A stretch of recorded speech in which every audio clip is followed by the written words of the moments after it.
Stéphane, on se retrouve ici, on est en 2023. En 2003, tu étais déjà à Spa, déjà en 24 heures de Spa. Bon, pas vraiment ici, là on est dans la loge Odile qui nous accueille face au stand Endurance, mais un petit peu plus loin là-bas, à l'autre côté. Ouais. Je suppose que c'est toujours quelque chose de particulier de revenir ici aux 24 heures de Spa pour toi. Oui, c'est pour moi le moment le plus attendu de l'année. Ouais, toujours Oui, c'est toujours ma course préférée au monde en tant que pilote, même depuis maintenant quelques années en tant que coach, où j'ai la chance de soit derrière le volant, soit à côté d'être présent sur cette épreuve-là, parce que déjà la semaine de Spa, elle est magique. Ça reste pour moi le plus beau circuit du monde, en tout cas sur lequel j'ai pris le plus de plaisir à rouler avec des GT et en proto aussi à l'époque. Et puis parce que y a une histoire qui s'est faite tout au long de ces années-là, au tout début en se battant pour des victoires de classe qui nous ont bien réussi. Et puis parce que voilà, c'est aussi, faut pas se cacher, j'ai fait 3/4 de ma carrière avec 2 constructeurs, avec Porsche et Audi, 10 ans chez Porsche et 11 ans chez Audi. Et j'ai des méga souvenirs ici, donc avec les deux. Donc c'est sûr que ça soit en proto ou en GT, que ce soit des courses de 1000 km ou des courses de 24 heures.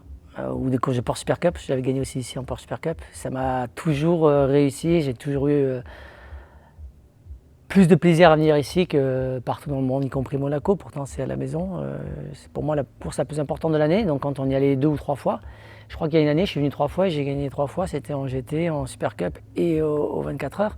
Ouais. Donc quand tu as des circuits comme ça qui te réussissent bien, et puis l'hospitalité des Belges fait que voilà. Et on t'en parle encore de cette victoire de 2003 ? Même 20 ans après ? Là, hier soir, ouais. En allant à la parade. Oui, je pense qu'on en parle. C'est une histoire de voiture, une histoire d'homme, une histoire d'épreuve. La beauté de l'épreuve fait elle est plus dure que beaucoup d'autres courses de 24 heures, parce que le circuit est très très exigeant, parce que l'humain peut être pris à défaut encore plus qu'ailleurs, parce que le circuit est piégeux, parce que pour les mécaniciens c'est compliqué, les pit lanes sont compliqués à gérer, il y a certainement la plus longue pit lane de l'année. Ouais, on m'en parle aussi parce que je pense qu'on avait un côté beauté du sport. David contre Goliath. David contre Goliath, c'était un titre de nos confrères anglais de Autosport. Ouais.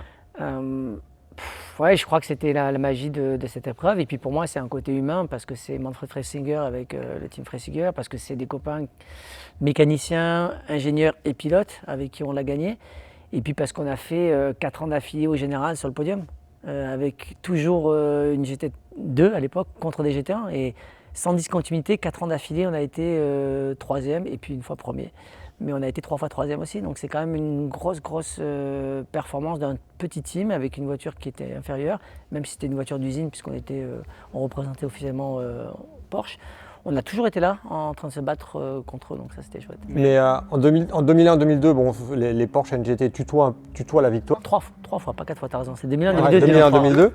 Ouais. 2003, vous arrivez ici. En fait, bon, c'est l'époque des gros GT1, l'époque des Ferrari 550 Maranello et tout le tout team. On en passait les meilleurs. Et les Viper, et les Corvettes et tout. Est-ce qu'on vient ici en 2003 avec quand même dans un coin de la tête l'envie de gagner au général, ou en fait c'est l'envie de gagner la catégorie, parce que ça faisait aussi partie d'un championnat qui était le FIA GT, il fallait marquer des points, ou est-ce qu'on se dit on a quand même un bon coup à jouer quand même pour la victoire au général, ou est-ce qu'on n'y pense pas forcément? Alors on a à l'époque avec Stéphane Rattel et SRO, on a cette importance d'un titre de champion du monde FIA à la fin, c'est-à-dire qu'on est champion du monde, c'est important.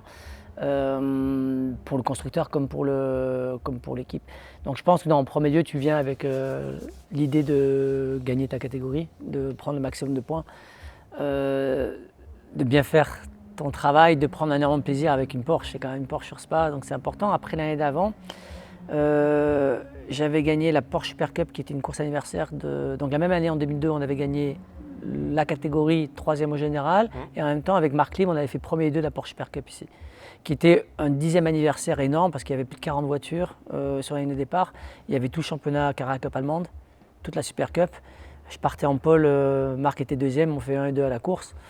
Donc on arrive moins de 10 mois après, ou 11 mois après, donc moins d'1 an après on est là.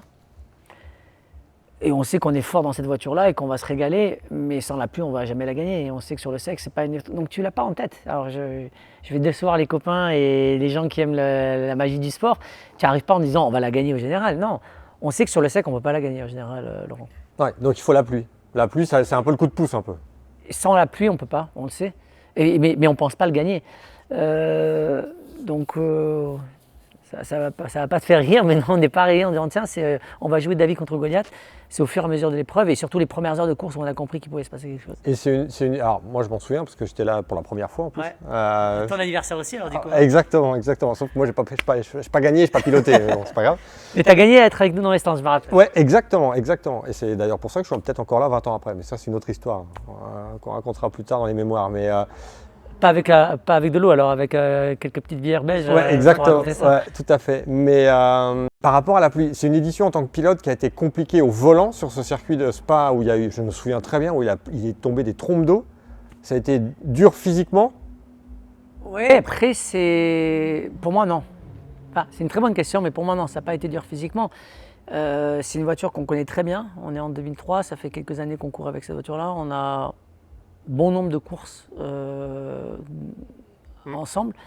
Avec Romain, on vient de faire quelques mois avant les 24 heures de Daytona. Marc, on vient de gagner des courses. On a gagné à ce moment-là, je crois, on avait gagné Bredon. On avait fait quelques victoires déjà dans le championnat. On connaît bien la voiture, on est assez performante sur le sec. On est à l'aise, on fait une qualif qui est plutôt bonne, mais on fait un début de course qui est très sage. Je prends le départ. Et en fait, c'est aussi la science d'un homme qui est la science de Norbert Singer qui ramène beaucoup de choses. Et dans cette équipe-là, depuis maintenant 2 ans, on est champion du monde en titre en 2002. Avec Norbert qui est le concepteur de beaucoup de voitures, vainqueur des 24 heures du Mans chez Porsche, et pourtant qui est notre ingénieur de piste parce qu'il y a un côté passionné, c'est sa fin de carrière en tant qu'ingénieur. Et il prend du plaisir à être avec nous. On est une petite équipe, on a un sacré ingénieur avec nous. Et Norbert, en début de course, c'est toujours la sécurité sur une course de 24 heures. Ça ne change pas, c'est pas parce qu'on n'est pas aux 24 heures du Mans qu'on doit faire différemment. Donc pour moi, c'est 3 très bons copains qui allons faire un hold-up. Ouais. Histoire de faire tomber un petit peu les GT1. Voilà. C'est un peu ça. Après, il y a des côtés magiques le dimanche, mais déjà, on va redémarrer sur ça ne te dérange pas, on parle un peu de l'épreuve. Donc, je me fais un peu avoir dans le rythme. Il y a Rich Telly avec une autre Porsche qui est un peu plus vite que moi, donc je le laisse passer. J'essaie de, forcément, tu prends ton ego et tu le mets dans la poche. Je dis, bon, la course est longue, c'est pas grave. Et puis, je vois que je me bats avec Bertolini sur la Ferrari. On se bat contre eux dans le championnat, donc c'est plutôt la personne que je vérifie. C'était vos adversaires. Voilà, que je marque le plus. Je le laisse passer aussi, il est devant moi. Et puis, à chaque fois que j'arrive au virage Paul Frère, qui était à l'époque, qui s'appelait le raccordement, je vois de plus en plus les nuages noirs qui arrivent. Et puis Norbert à la radio, qui est côté stand, et qui regarde aussi l'évolution des nuages. Donc, on ne va pas tourner la vidéo, mais bon, on sait que c'est par là, c'est derrière nous. Et puis je commence à voir les premières GT1 qui rentrent au stand parce que forcément ils consomment plus d'essence que nous. Donc je les vois tous piter et ressortir en slick. Et puis je trouve que ça devient de plus en plus noir. Et puis on commence à prendre les premières gouttes. Et là, je commence à économiser énormément l'essence. Donc j'ai dit, il n'y a pas de pénalité de temps, on peut faire ce qu'on veut. Il n'y a pas autant de restrictions que maintenant sur le durée de temps derrière le volant, et ainsi de suite. Sauf les 4 heures ou 3 heures d'affilée de temps de pilotage, en temps de pilote 3 heures à l'époque. Par contre, tu peux t'arrêter, il n'y a pas une fenêtre pour t'arrêter entre la 60e et la 65 minutes, donc tu peux continuer. Et plutôt que d'être deuxième du GT2, je préfère même passer 3e, 4e, je regarde en point de mire un petit peu ce qu'en font les Ferrari devant moi, je les vois rentrer au stand, puis je peux faire encore un tour de plus. Nous, c'est très simple sur une Porsche, quand tu as le cut de l'essence, tu appuies sur un bouton qui s'appelle réserve, et tu sais que tu peux rentrer le tour d'après. Donc tant que tu n'as pas ça, tu n'as pas de raison de t'affoler, et si tu peux continuer à économiser l'essence, donc ça veut dire au bus stop 6.2 avec un seul talon pointe. Les combes c'est 6.3. Enfin, tous ces virages-là, c'est essayer d'économiser au maximum. On a une boîte en H, donc c'est facile pour économiser de l'essence. Il faut juste être bon sur le relâche de l'embrayage. J'espère que c'est pas trop long, les gars, mais c'est important de raconter ça parce qu'à ce moment-là, c'est plus de la devinette. Je me dis, peut-être que si je fais traîner mon relais, le premier, on va peut-être être là pour le bon moment dans les stands. Ça n'a pas loupé, averse, je suis le dernier en piste, je suis en tête de la course générale. Je suis le dernier en tout cas des prétendants 20 premiers on va dire, ou 15 premiers à ce moment-là. Et je rentre au stand, je reste au volant, pneu de pluie. On repart. On est, je ne sais pas combien à ce moment-là. 5 minutes après, tout le monde rentre au stand, se arrête une deuxième fois, donc c'est 1 minute 30 de pit lane, pour mettre les pneus de pluie. Là, on se retrouve en tête avec déjà pratiquement un demi-tour d'avance. Et là, sous la pluie, on roule comme les autres. C'est-à-dire que notre conception de la voiture, tu connais le moteur à l'arrière, ce que ça crée au niveau de la traction et tout ça, on se retrouve avec un écart de performance, pas d'aquaplaning par rapport à la Lister, je me rappelle, par rapport à certaines Viper et tout ça. On est vraiment plutôt à l'aise sous la pluie et en même temps, on est déjà confortablement en tête au général. Et je fais ma deuxième heure de course, qui est en fait pas une deuxième heure, c'est une 2h30 parce que du coup, mon premier relais, je l'ai fait vraiment durer longtemps. Et quand on est rentré, je me rappelle, on n'est pas en train de se dire, waouh, on est les meilleurs en GT2, c'est en train de se dire, je me sens pas à l'aise de suivre Richitelli, je me sens pas à l'aise de suivre d'autres voitures qui vont un peu trop vite que moi, je trouve que c'est un peu trop vite le rythme par rapport à la première heure de course de 24 heures, on laisse faire, on verra plus tard. Ça nous a déjà fait un gros step de la victoire. Donc ça nous a fait gagner du temps. Et puis après, il y a la magie des coéquipiers qui roulent super bien, on se retrouve tous très à l'aise sous la pluie, Romain est exceptionnel sous la pluie, il fait des relais incroyables aussi, où c'est une grosse partie de la victoire, Romain, cette année-là. Alors on avait perdu les 24 heures de Daytona ensemble avec un petit contact de sa part. Ben là il est en train de nous rattraper largement son erreur et il fait une course de 24 heures assez forte. Et puis après il y a un moment qui est dans un annal un petit peu chez nous, chez Porsche. Il y a un petit moment où il faut toujours être un peu borderline, un peu filou. Et ce moment-là, c'est moi dans la voiture et c'est pas que j'ai envie de le faire, mais c'est qu'on ne me donne pas le choix. Il y a Norbert qui me dit... Norbert Singer qui dit Stéphane, ils sont en train de réparer la barrière, c'était Kumpen je crois qui tape avec la Viper et ça va prendre du temps, donc économise de l'essence, je ne veux pas te voir revenir. Et là tu dis ok, il y avait un truc qui n'existait pas encore, c'était l'écart qu'il fallait quand tu es sous safety car avec le mec devant, ça n'existait pas. Donc en fait ce que je faisais c'est que j'accélérais très fort une fois à la sortie du raidillon pour rester avec eux.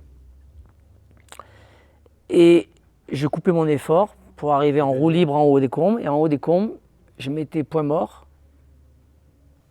Donc je coupais le moteur, pardon. Je mettais point mort. Je coupais tout, c'est-à-dire les lumières aussi. Et j'ai fait ça pendant pratiquement 1 heure. Donc pendant pratiquement 1 heure, tu avais les commissaires qui râlaient parce qu'ils voyaient que je coupais les phares. Mais bon, les informations ne revenaient pas aussi facilement que ça. Ouais, c'était pas la même chose que maintenant. C'était pas la même chose que maintenant. Et alors les premières fois, quand j'étais en panne de vitesse pure, je remettais la 5 pour pas tirer sur le démarreur. Donc je remettais contact, 5, je prenais l'embrayage, je lâchais, je redémarrais la voiture comme tu démarres une voiture en descente, en deuxième, voilà. Je faisais ça. Et là, je faisais attention de bien rattraper le peloton devant la direction de course sur le stand de la Formule 1 pour être sûr qu'on de pas se faire les mecs derrière étaient un peu énervés, mais bon, c'était comme ça. Et ça fait 1 heure comme ça. Et pendant 1 heure, on utilise beaucoup moins d'essence que les autres, donc on gagne encore notre pit stop. Norbert est content, moi je n'invente pas un truc, j'écoute et j'essaie de faire ça et ça a marché. Ce que je faisais après, et ce qui m'amusait en fait, parce que dans ces cas-là, il faut aussi le faire intelligemment en disant il faut rester concentré, éveillé, qu'est-ce qui se passe qui fait que j'emmerde pas tout le monde et en même temps, désolé pour le gros mot, mais en même temps, qu'est-ce qui fait que ça peut faire la différence. Donc la différence, c'était d'avoir suffisamment d'écart pour en fait rattraper la queue là où c'est à plat, c'est-à-dire le virage Paul Frère. C'est-à-dire pratiquement jusqu'au pif-paf, j'arrivais à faire en roue libre en fait. Donc des combes jusqu'au pif-paf. Et ça en essence, c'est pas mal. Et après, bien sûr, une fois que tu as mis la 5, tu remets vite la 6 et tu consommes rien. Et tu remets juste la 4 peut-être à l'épingle de la source et au bus-stop et c'est tout. Donc tu essaies, grâce à une boîte en H, de vraiment, et en jouant avec l'embrayage, sans tirer sur l'embrayage, sans tirer sur le démarreur, parce que du coup, je n'utilisais jamais le démarreur, tu essaies d'économiser ta voiture et surtout, tu économises beaucoup d'essence par rapport à tes petits camarades. Ce qui serait impossible aujourd'hui. On t'appellerait après. Parce que là, après, tu fais ça le premier tour. Tu as les points GPS, tu as vu maintenant, Laurent, on a les points GPS. Mais si tu préfères, voilà, c'est 2003, c'est il y a 20 ans, et il n'y a pas de raison de le cacher. C'est dans le bouquin de Norbert Singer, 24-16 de notre ami Jean-Marc Tessèdre.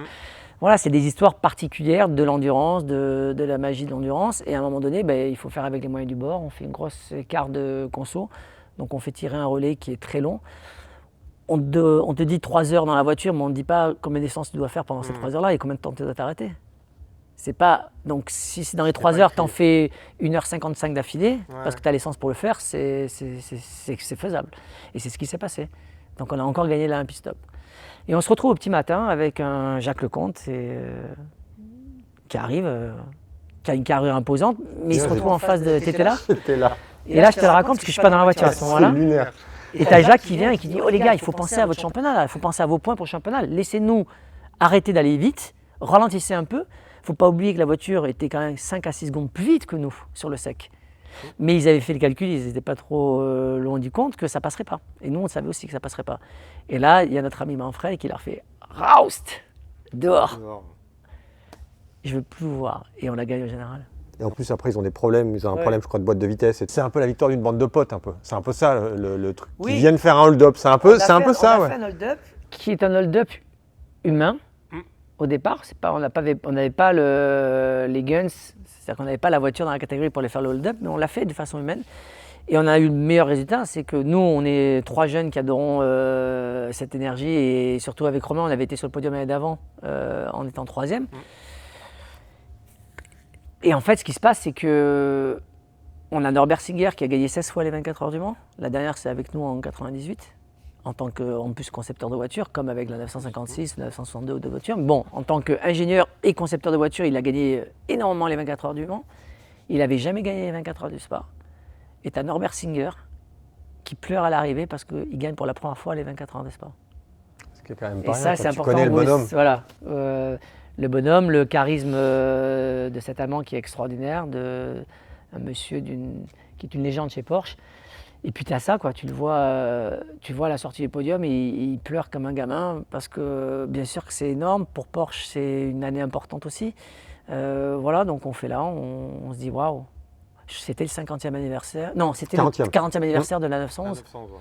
Donc voilà, c'est 40 ans de l'histoire d'une voiture et on l'a fait gagner contre des voitures qui sont bien plus agressives, performantes que nous, qui sont dans une autre catégorie ou dans laquelle on ne peut pas accéder avec notre petit flat 6 atmosphérique. Et on se retrouve à les gagner, à les battre au général. Donc on pleure. Et c'est différent de gagner Spa que de gagner Le Mans? Toi qui as gagné les deux? Oui, oui, complètement. Complètement? Parce que déjà, même si ça restait à ce moment-là, contrairement à aujourd'hui, 2 catégories de voitures, ça reste des voitures fermées, ça reste des voitures qui sont assez proches en termes de performance. Tu peux avoir des pilotes dans des GT1 à l'époque qui étaient un petit peu moins bons parce que c'était des vrais gentleman drivers avec lesquels tu te battais. Et inversement, tu avais des voitures qui, au bout de ligne droite, avaient peut-être une dizaine de kilomètres/heure d'écart, ce qui est le cas des fois entre certains protos au Mans.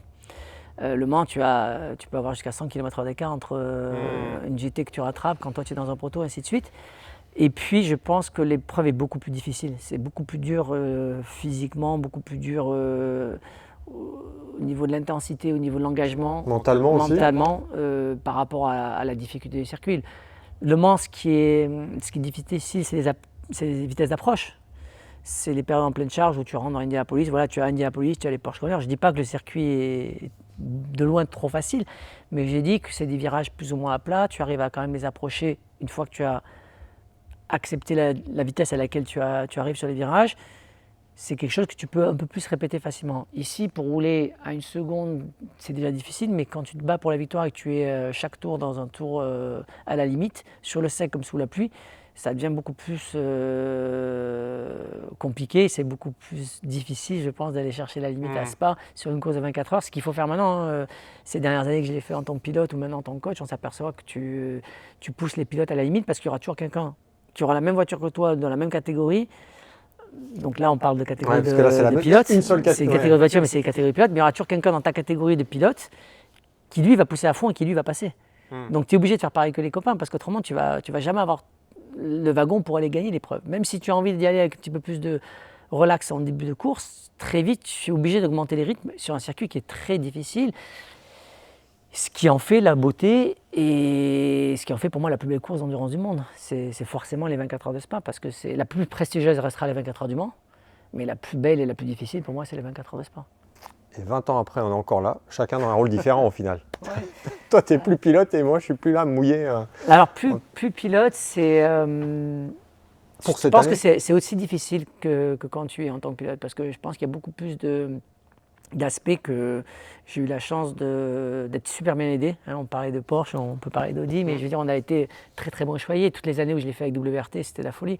Je veux dire, tu es coucouné, tu as que les bons côtés, et tu t'aperçois qu'en tant que coach, tu es obligé d'anticiper beaucoup de choses, d'améliorer énormément le confort du pilote pour que justement il puisse donner 100% derrière la voiture au moment où il est dans ses relais.